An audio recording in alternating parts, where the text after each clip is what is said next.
So, while Carney's over in Europe rubbing elbows up with his WEF buddies, my prediction? Somehow or another, the Canadian taxpayer is going to end up sending a whole bunch of money to the EU, the EU Defense Fund. Brief background, the EU Commission in Brussels has a lot of sway over the sovereign rights of the EU member nations, and is headed by Ursula von der Leyen, who sits on the World Economic Forum's Board of Trustees.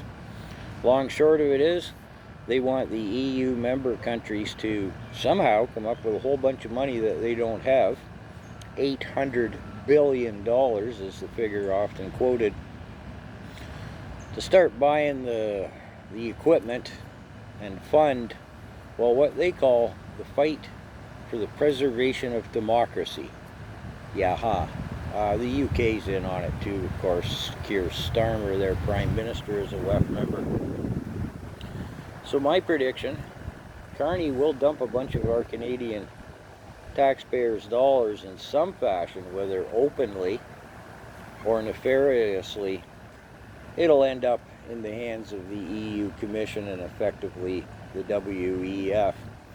We saw at the G7 summit the $4.3 million to the ukulele and laundromat. Not to worry, $2 billion of it was a loan. And $2.3 billion was from frozen Russian assets, although Trudeau was claiming the same thing. And if you look at the amount of money in frozen Russian assets and how much money we've given to that ukulele and laundromat, well, I think Carney's being a bit disingenuous there. The math ain't mathing. And we see Carney's already talking about meeting or exceeding the Nato percentage of GDP funding to strengthen our military. I'll be keeping an eye on this, but mark my words, we're going to be sending money to more than just Ukraine.